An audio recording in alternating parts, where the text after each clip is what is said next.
Good evening, everyone. My name's Alison McGovern, and I'm the Labour Member of Parliament for Birkenhead. And I mean, it was quite tough to become the Labour Member of Parliament for Birkenhead.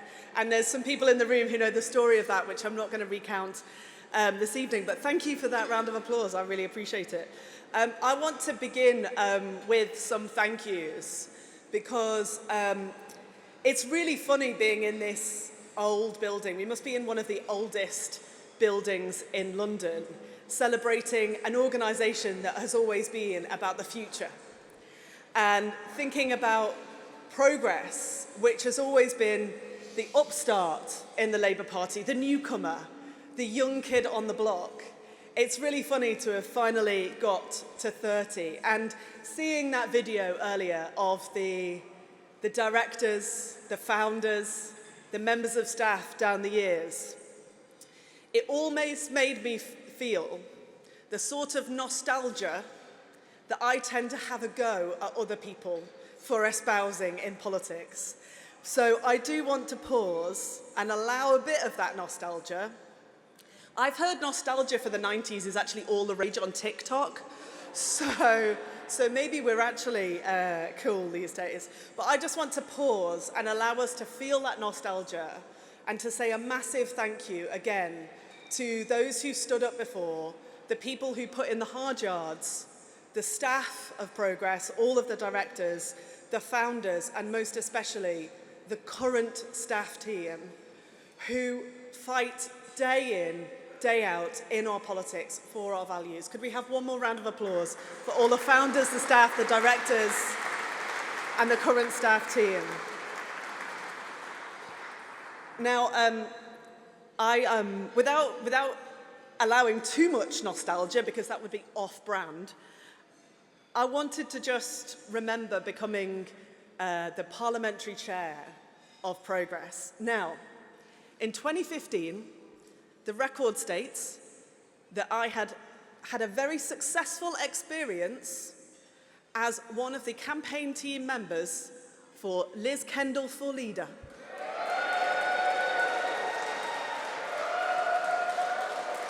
Now, some people thought that was an unsuccessful.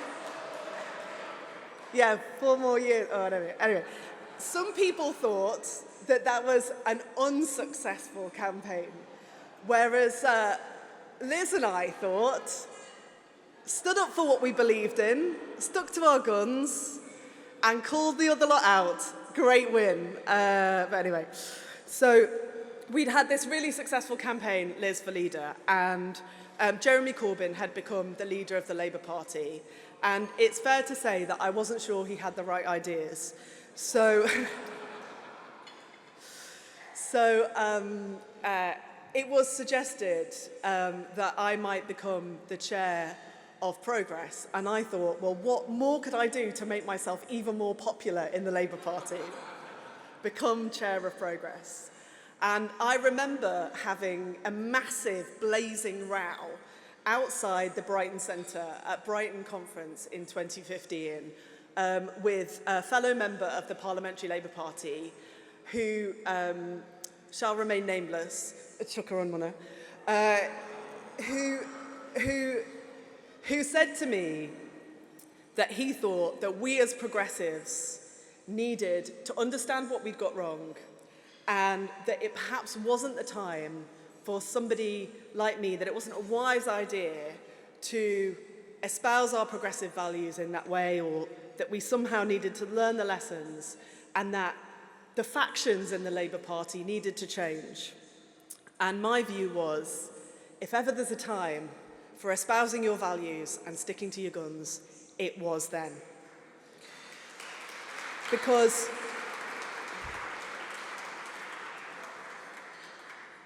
of course, Progress is a faction. It's a ginger group, as Andrew Adonis used to say. It's an organisation that sometimes provokes, has thoughts, ideas, and brings the debate to the Labour Party. Of course, that's what factions do.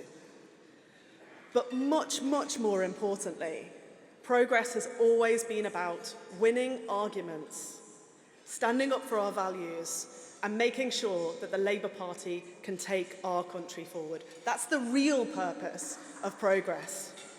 And I just wanted to say very briefly something about those values, because it has become a little bit fashionable, perhaps as it was in 2015, given the electoral picture. It's become a little bit fashionable to talk about what progressives might have got wrong. And I understand that. I'm a realist about politics and life, and I look around the world and I see the rise of the hard right and the far right. And I understand that perhaps we progressives maybe aren't having everything all our own way at the moment. I get where people are coming from. But it's been fashionable to write these articles about what progressives might have got wrong, what we need to learn. And I thought I'd just take a moment to mention 3 things that I think progressives have got right. Now, the first of those things I want to mention has already been spoken about, and I think it's really important, because I am sick to the back teeth of people having a go at our cities. And I am specifically sick to the back teeth of people having a go at this city. Proud northerner that I am, that I am, and to me, you know, London will always be our nation's second city after Liverpool, of course. Proud, there are some reds in the room, I think. Proud northerner that I am. I think it's deeply unpatriotic to not see the wonderful, fantastic change that's happened in London, not just in recent years, but since I studied here in 1999. I remember the days when the South Bank wasn't the bustling, wonderful part of the metropolis that it is today. I remember the really ingrained poverty in inner London that there once was. And I think that multiculturalism, that diversity, that's what makes our cities strong. And whether it's Robert Jenrick having a go at Birmingham, or other people looking at the place where I'm from, Merseyside, and thinking that there's votes in it for having a go at our cities, I would say to them, you need to think about what makes cities good. Bringing people together, enjoying life, not just the economy that puts money in our pockets, but also the art and the culture and the thriving life that people can lead in our cities. And I think more and more that argument is going to come to the fore as we look for ways to grow our economy. And we know the statistics are there. People more and more want to live together, they want to join together and mix together. Which brings me to my second point that I think that progressives have got right. Internationalism. Again, it's become fashionable to say, you know, our country must come first, above all others. But I think the patriotic thing is to know that when we look across the water, when we look at our friends and neighbours in Europe or those in America or around the world, when I think about what was perhaps said about progressives over the time I've been a Member of Parliament, I think we were never citizens of nowhere. We were never that. We were just people who looked around the world and thought that maybe there was half a chance that we had more in common with people in other countries than we did that divides us. And I think when you look at the way that Keir has stepped forward on the world stage, when you look at the way that across the continent of Europe, people want to see us stand up for Ukraine, they want to see us defend ourselves, they want to see us stand up against aggression. I think that internationalism has and will stand us in good stead at the heart of our progressive values.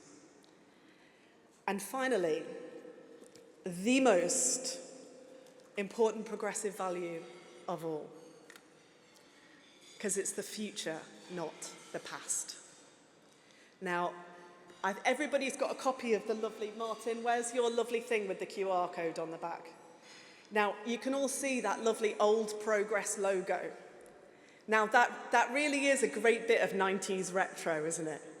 You can see what they were going for there. It's like a kind of, like that logo is so similar to so many of the Britpop era band names. Like, anybody who grew up in the 90s looking at that is thinking, oh, I really know where they're coming from there. And there is this TikTok phenomenon of people like harking back to the new Labour era. And there's so many people in the audience tonight. I saw Jim Murphy and Caroline Flint and so many others who... Pat McFadden, who's both retro and the future. And there's so much to be proud of in the past. But in the end, that is not what we are for. Politics, as historical reenactment society, is doomed to fail. And that's the real reason I wanted to be chair of Progress. We should never, ever, as a political party, sell people the false nostalgia. We should never offer people that sweet lie that somehow, if only we could turn the clock back, if only we could bring back the industries of the past or the public sector of the past or whatever, that somehow people's lives would be better. That is not true. And I just want to mention on this point that is really why our child poverty strategy matters so very much. Because when you look at all of our children in this country right now, it's hard to say that the past decade has served them well. And that makes me worry for the future of our country. So if there's any reason to support what the Labour government is doing, if you just needed one reason to support what the Labour government is doing, I would say it is the child poverty strategy, getting rid of the 2-child limit, building family hubs, Bridget's Best Start family hubs, the work that we're doing to make sure that schools are better, to make sure that healthcare is better for our kids. But it's also knowing that no child in this country ought to be left behind. And we have so much work to do on this. Just in the past few weeks, Josh McAllister and I are Minister for Children in Care, and I have been working together to try and make sure that we stop this increase of children going into care and we end the horror of children in private care homes profiteering off the backs of that pain. And we make sure that children have a loving family home instead with the parenting they deserve. And the reason why I mention our children is because if you really believe in this country, then you have to believe in its future. The best chance that we have is all of our kids, and it's worth fighting for. So I want to finish by saying this. I am a realist. Despite having taken some, at times, crazy decisions in politics, I always believed that it was the right thing to do to fight for our values. But because we have to be realists in this room, we know that we are not in the position we might like to be, perhaps. We might say, in political terms, our backs are against the wall right now. And when your back is against the wall in politics, you've got two choices: give in or fight like hell. I choose fight like hell, and I want you to as well.